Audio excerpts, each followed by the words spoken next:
welcome to The Firm. It's a different show this week, more intense, more analytical and more international. So buckle down for here's what's coming up in the next half hour.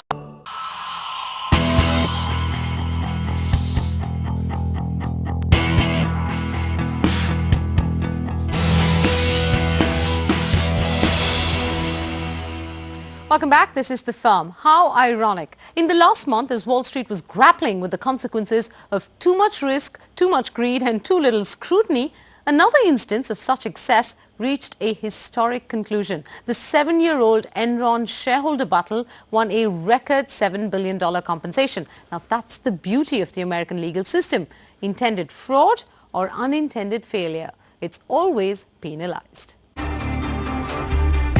An accounting scandal, corporate fraud, $16 billion in debt and finally Chapter 11 bankruptcy. The decline and fall of American energy giant Enron in 2001 wiped out more than $60 billion of market value, cost 4,000 people their jobs and left behind thousands of shocked shareholders. Shareholders who after 7 years of court battles have finally got their dues, at least some of them.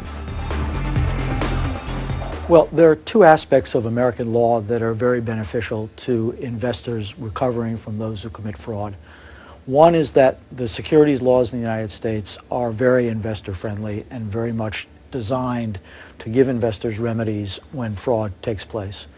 The other is that the United States has a class action mechanism which allows thousands of investors to come together in the same lawsuit and pursue their claims together and hire counsel who work on a wholly contingent basis and get paid out of any recovery at the end of the case.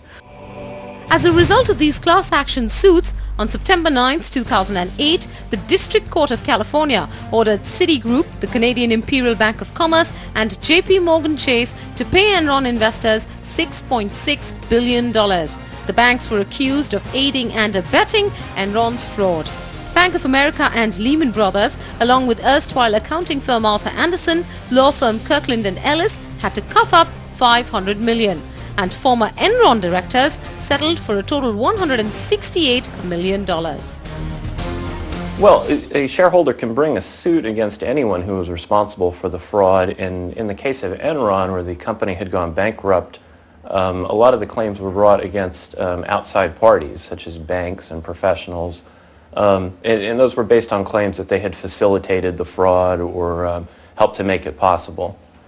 And you see that frequently in these types of cases where the primary defendant doesn't have the assets to pay a judgment.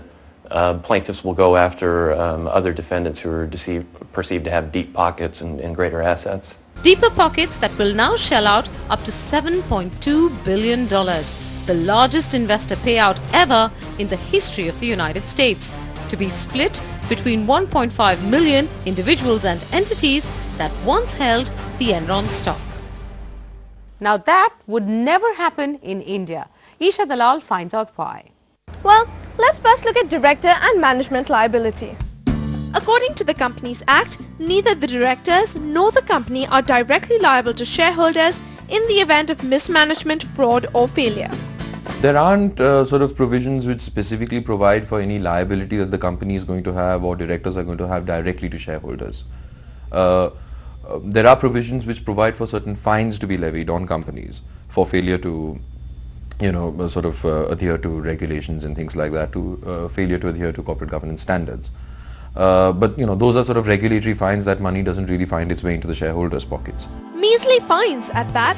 So let's say you're a director of a company that's found guilty of improperly issuing, circulating or publishing financials. The fine? A princely sum of 500 rupees. It's the same for not complying with proper procedure in the appointment of auditors or management of accounts. And if the company has withheld disclosures, it's 10 times more at 5,000 rupees. So, can directors just get away with minor penalties? Well, not quite.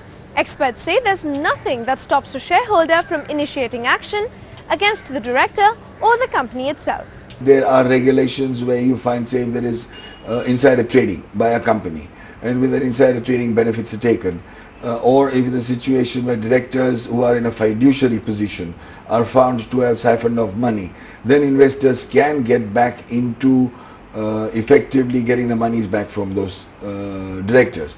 Or if there is a kind of mismanagement, or if there is a question of falsification of accounts in presentation. So all these cases are there in our machinery. Except that they've never been used. So under Section 235, if an application for investigation is made by 200 shareholders or those holding at least 1/10 of the company's voting power, or at least 1/5 of the people on the company's register of members, then the central government does have the right to investigate the affairs of the company.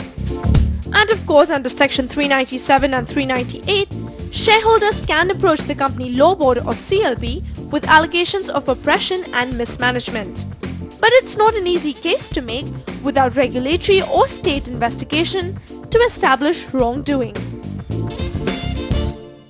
397, 398 are more for private companies where there are two partners or two group of shareholders who know everything about the company and they can show that really there was a mismanagement.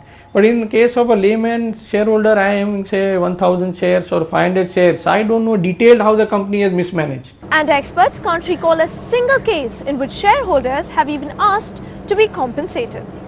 At the most I can say that whatever has been siphoned off, whatever has been mismanaged, those funds you should give it back to the company.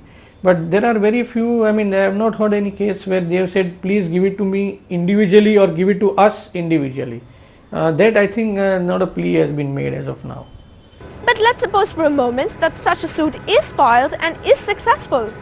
Will investors get their money back then?